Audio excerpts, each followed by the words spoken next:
Jadi kalau kita sawat untuk hajat ni, asalnya Nisa dulu pun rasa macam serba salah juga tau. Bila sawat, aku ni sawat sebab hajat je kan.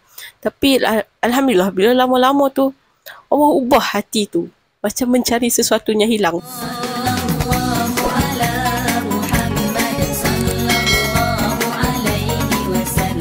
Bismillahirrahmanirrahim. Allahumma salli wa sallim ala Sayyidina Muhammadin wa ala ali Sayyidina Muhammadin miftahi babi rahmatillah adada ma fi amillah salatan wa salaman daimaini bidawami mulkillah wa ala alihi wa sahbihi. Allahumma salli ala Sayyidina Muhammadin an-nabi ummi wa ala alihi wa sahbihi wa sallim.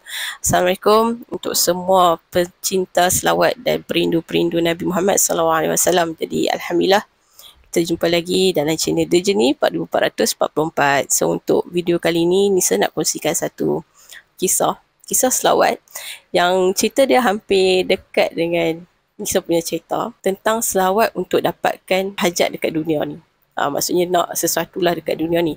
Sebab Nisa sendiri pun kena selawat sebab kan ada hajat. So jom kita dengar kisah ni. Selawat, teringat sesuatu yang diperam dah hampir nak berhabuk ni. Sekadar berkongsi sedikit sebanyak tujuan selawat. Ini sekadar perkongsian semata-mata. Ada beberapa tujuan selawat, antaranya adalah untuk mengingati baginda Nabi Muhammad SAW.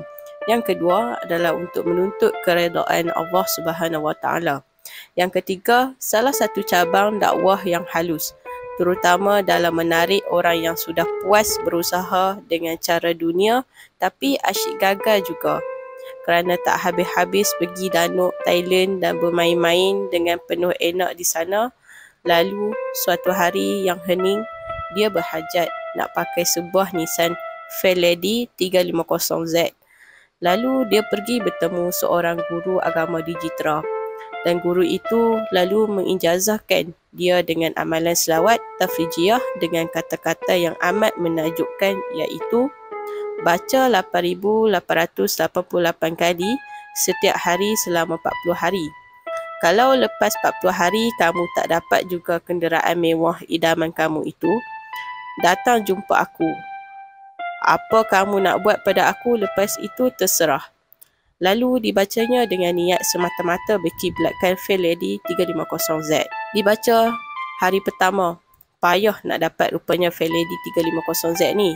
Tapi demi dunia yang dicintai, dia sanggup lansai menjelang malam. Dibaca hari kedua, berat. Tapi demi 350Z dia sanggup.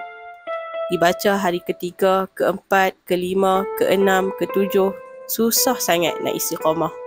Tapi demi dunia dan kiblat untuk memenuhi egonya, dia sanggup. Hari ke-8, dia baca lagi. Demi 350Z. Tapi tiada 350Z yang muncul di jiwa.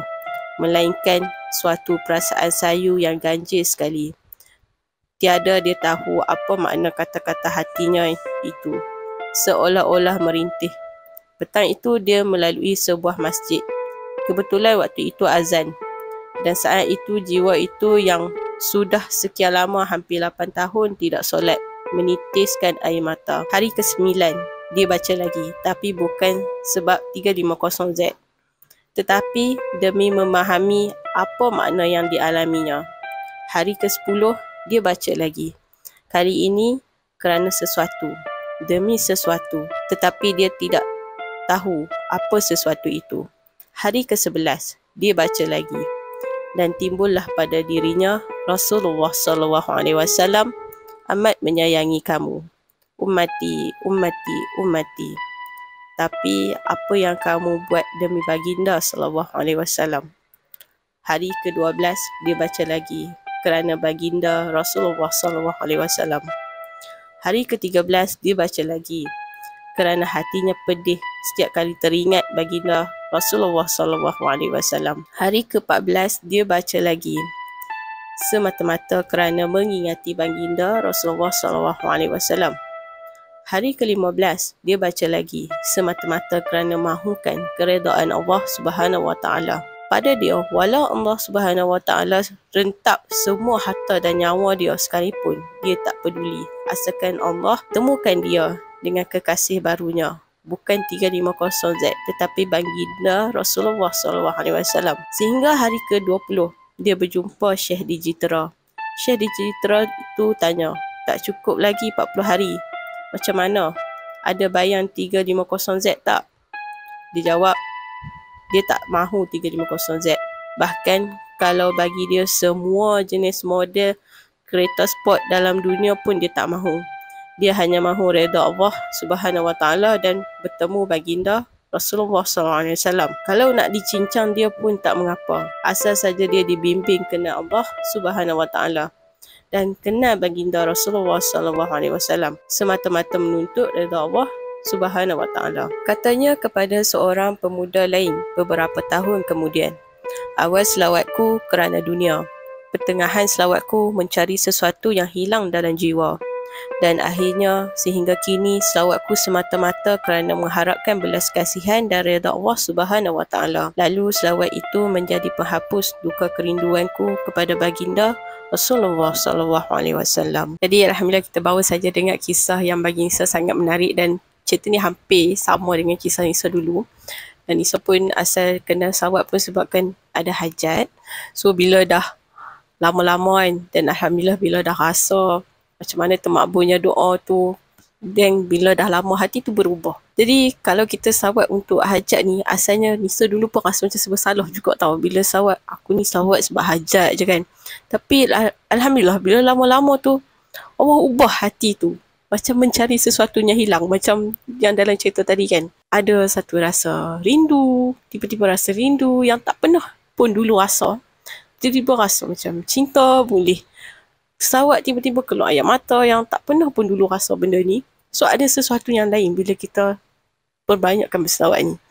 Yang perasaan tu kadang-kadang tak boleh nak bercerita sangat. Cuma kita yang rasa. Jadi kalau nak rasa sesuatu dan selawat ni, memang amalkanlah sendiri dan rasai sendiri benda tu. Selawat sangat lain daripada yang lain. Macam kalau kita bermula selawat untuk hajat kan, itu satu benda yang macam tadi kita dengar kisah tu, dakwah yang halus. Sebab yelah, kita dekat dunia ni macam-macam hajat kita nak kan. Kita nak itu, nak ini. Tapi kita dah berusaha. Kadang-kadang kita tak dapat apa yang kita nak. Sampailah bila kita berselawat dan alhamdulillah Allah makbulkan. So berkat selawat tu kan. Jadi bila dah kita dapat tu, mesti kita ada rasa yang nak lagi selawat. Nak lagi selawat. Nak lagi berselawat. Nak lagi selawat. Tapi ada satu rasa yang Nisa rasa lain sangat dengan selawat ni. Dia tak rasa kan kita selawat untuk ada hajat kita kan. Bila alhamdulillah Allah izin untuk dapat, dia tak rasa benda tu kita punya usaha tau. Dia rasa macam itu semua Allah bagi. Dan Allah bagi ni cuma pinjaman. Allah boleh tarik bila-bila masa. Dan kita rasa macam kita tak miliki apa-apa pun atas apa yang Allah bagi tu. Dia rasa dia macam tu. Macam kita dapat kan, kita dapat apa yang kita nak tu, tapi kita tak rasa itu kita punya 100%. Itu semua sebab Allah yang bagi. Sebab kenapa? Berkat selawat kepada Nabi Muhammad. Tu semua sebab Nabi. Sebab kita mau selawat pada Nabi, Allah bagi apa yang kita nak. So itu perasaan bila kita berselawat. Kita tak rasa bila kita selawat ni macam benda tu 100% kita punya. Kita rasa itu semua Allah punya. Itu perasaan lah yang lain sangat bila kita mengamalkan berselawat ni. So bila banyakkan berselawat, hati tu mula berubah. Nak berubah tu, dia ke arah yang lebih baik tau. Kadang-kadang dia diuji juga, tapi bila kita banyak berselawat ni, dia macam pegang kita macam tu. Dia macam pegang kita. So ada satu kata-kata daripada Habib Umar Al-Hafiz. Kalau kita nak merubah hidup, kita nak ubah hidup, tapi kita tak tahu nak bermula daripada mana, mulalah dengan memperbanyakkan berselawat. Kalau sebelum ni kita biasa dengar kalau nak ubah hidup dengan betulkan solat kita kan. Actually kan, Nisa pernah belajar dulu. Sebabnya sebelum kita betulkan solat kita adalah kita kena betulkan wuduk kita dulu. Barulah kita betulkan solat. Tapi kan, ada macam lagi atas sikit, banyakkan berselawat. Sebab bila banyakkan berselawat ni, InsyaAllah Allah bagi kita kefahaman untuk betulkan solat kita. Allah bagi kefahaman untuk betulkan wuduk kita. Sebab apa? Solat, wuduk, itu kan dari Nabi. Kita takkan tahu solat kalau tak ada Nabi. Jadi macam selawat ni, depan selawat, dan kita belajar untuk betulkan wuduk, dan kita betulkan solat. Dia ada satu rasa yang lain tau. ada satu rasa yang lain. Kita mulakan dengan selawat dan kemudian diikuti, kita perbetulkan wuduk kita, kita perbetulkan solat kita, dia rasa dia lain, dia nikmat, dia rasa dia lain. So sebab bila berselawat ni, dia melahirkan rasa cinta sayang. Pernah dengar tak yang Nabi pesankan, ajarkan anak-anak kita pertama untuk sayangkan Allah dan Rasul, kan? Kemudian keluarga Nabi Muhammad SAW, kemudian barulah baca Al-Quran. So ada waktu tu ni saya dengar apa penerangan Nabi, kenapa cinta tu diletakkan di depan, sayang tu diletakkan di hadapan. Bukannya belajar Al-Quran dulu, tapi sayang tu. Rupanya ada sesuatu tau, bila ada rasa sayang, cinta kan, itu yang menarik kita untuk terus buat, terus ikut. Ada satu rasa mahabbah tu, itu memang penting tau. Bagi saya itu perasaan yang penting, dan perasaan tu boleh hadir dengan kita memperbanyakkan berselawat. Bila berselawat ni, kita sebut Allah, kita akan ingat Allah dan kita akan ingat Nabi Muhammad. So memang selawat ni satu dah lah. Selawat ni bukan kita punya amalan tau. So selawat ni ada perbuatan Allah. Sebab tu selawat dikatakan satu-satunya amalan yang pasti diterima. So kalau kita lepaskan peluang hidup kita, sama kita hidup ni, kita tak nak perbanyakkan berselawat, kita lepaskan satu peluang yang besar. Sebab dalam banyak-banyak amalan, selawatlah satu-satunya amalan yang pasti diterima, walaupun kita buat dalam keadaan tak khusyuk, kita buat dalam keadaan riak, kan. So bila selawat, kita akan ingat Allah, kita akan ingat Nabi. Dan bila kita berselawat, banyak rahmat Allah yang kita boleh dapat. So pasal rahmat Allah ni pun best juga tau. Ada satu kisah ni saya dengar pasal rahmat Allah ni. Satu selawat daripada Allah tu dah unlimited dah untuk kita. Tapi cuba bayangkan, bila kita berselawat, Allah bagi kita 10 rahmat. Kalau dah satu rahmat unlimited, 10 rahmat macam mana? So banyak macam persoalan kat situ. Kenapa Allah bagi kita 10? Satu kali kita selawat, hampir 10 Allah nak bagi dekat kita. Betapa hebatnya berselawat kepada Nabi Muhammad SAW ni. So insyaAllah yang tu nantilah, insyaAllah kalau ada kesempatan saya cerita pasal rahmat ni kan. Jadi sampai sini saja video ni saya untuk kali ni. Jangan lupa terus perbanyakkan berselawat dan ajak lebih ramai lagi orang untuk berselawat. Allahumma salli ala Sayyidina Muhammad wa ala ali Sayyidina Muhammad. Assalamualaikum. Terima kasih.